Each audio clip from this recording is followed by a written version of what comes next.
Indian armed forces ने 6 मई 2025 को operation सिंदूर launch किया। यह डिसाइसिव एक्शन पहलगाम में हुए भयानक टेरर अटैक के बाद लिया गया। बॉर्डर पार से हुए इस अटैक में कई बेगुनाह लोगों की जान चली गई। इंडिया का रिस्पांस टेरर इंफ्रास्ट्रक्चर को तबाह करना था। यह ऑपरेशन पाकिस्तान और पाकिस्तान अधिकृत कश्मीर में चल रहे टेरर हब्स को टारगेट करता था। ऑपरेशन सिंदूर क्रॉस बॉर्डर टेररिज्म के खिलाफ इंडिया के सख्त रुख को दिखाता है। यह अपने नागरिकों की सुरक्षा के लिए इंडिया के कमिटमेंट को दर्शाता है। ऑपरेशन ने एक क्लियर मैसेज दिया, इंडिया अपनी संप्रभुता पर हमले बर्दाश्त नहीं करेगा। ऑपरेशन के उद्देश्य स्पष्ट थे, टेरर कैंप्स को खत्म करना और उनके सपोर्ट नेटवर्क को तोड़ना। ऑपरेशन की शुरुआत प्रेसिजन एयर स्ट्राइक्स से हुई।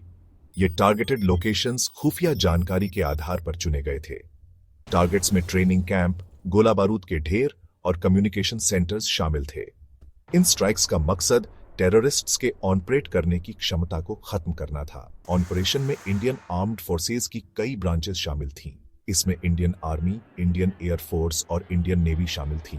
उनके कोऑर्डिनेटेड एफर्ट्स ने इंडिया की मिलिट्री पावर दिखाई।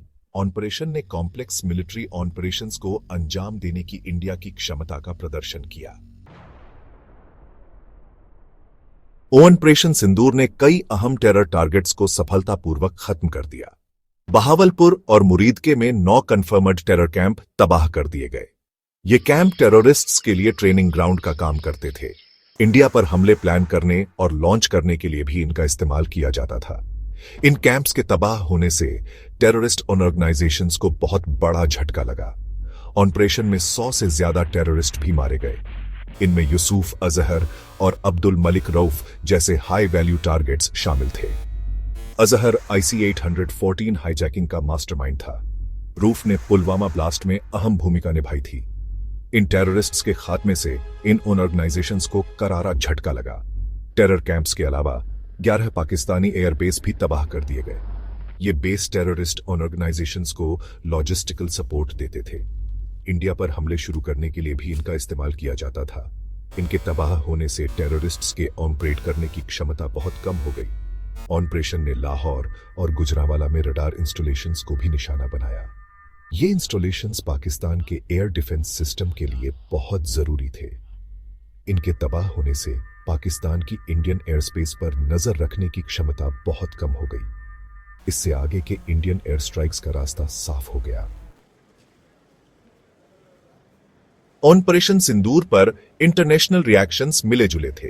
कुछ देशों ने पहलगाम अटैक की निंदा की तो कुछ ने तनाव बढ़ने पर चिंता जताई। पाकिस्तान के करीबी तुर्की ने ऑपरेशन की खुलकर आलोचना की। दूसरी तरफ इजराइल ने आत्मरक्षा के इंडिया के अधिकार का समर्थन किया। अमेरिका ने पहलगाम अटैक के लिए जवाबदेही का आग्रह करते हुए दोनों पक्षों से संयम बरतने को कहा। इस नपातुला रिस्पांस ने इस कॉन्फ्लिक्ट से जुड़ी कॉम्प्लेक्स ज्योपॉलिटिकल रियलिटीज को हाईलाइट किया। इसने डिप्लोमेटिक सॉल्यूशन की जरूरत को भी रेखांकित किया।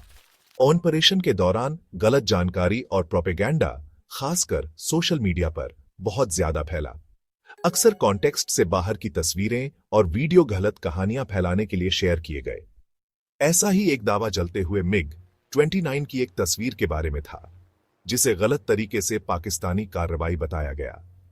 फैक्ट चेकिंग वेबसाइट्स ने बाद में खुलासा किया कि यह तस्वीर 2024 में टेक्निकल खराबी के कारण हुए क्रैश की थी।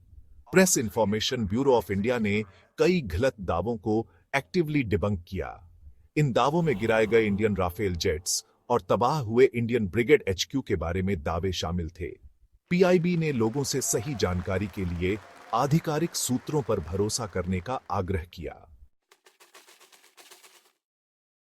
8 दिनों की तेज मिलिट्री एक्शन के बाद 10 मई 2025 को एक सीज फायर एग्रीमेंट लागू हुआ। इंटरनेशनल प्लेयर्स द्वारा कराए गए इस एग्रीमेंट का उद्देश्य स्थिति को शांत करना और आगे खून खराबा रोकना था। सीज फायर से बॉर्डर इलाकों में रहने वाले लोगों को बहुत जरूरी राहत मिली। हालांकि सीज फायर नाजुक बना रहा। पाकिस्तानी UAVs और ड्रोन के इंडियन एयरस्पेस में घुसपैठ की खबरें आईं। इंडिया ने अपने फील्ड कमांडर्स को किसी भी आगे की उल्लंघन का जवाब देने का अधिकार देकर जवाब दिया। इससे बॉर्डर की रक्षा के लिए इंडिया का दृढ़ संकल्प दिखाई दिया।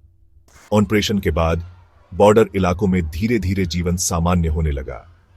12 मई 2025 को दुश्मनी के दौरान बंद किए गए 32 एयरपोर्ट सिविल फ्लाइट्स के लिए फिर से खोल दिए गए। ये नॉर्मलसी की वापसी का संकेत था। ऑपरेशन सिंदूर के इंडिया और पाकिस्तान दोनों के लिए महत्वपूर्ण प्रभाव थे। इंडिया ने अपनी मिलिट्री क्षमताओं और टेररिज्म से लड़ने के अपने संकल्प का सफलतापूर्वक प्रदर्शन किया। वहीं पाकिस्तान को अंतर्राष्ट्रीय दबाव और आर्थिक नुकसान का सामना करना पड़ा। ऑपरेशन ने इंडिया पाकिस्तान रिश्ते के अस्थिर स्वभाव और टेररिज्म के हमेशा मौजूद खतरे को रेखांकित किया।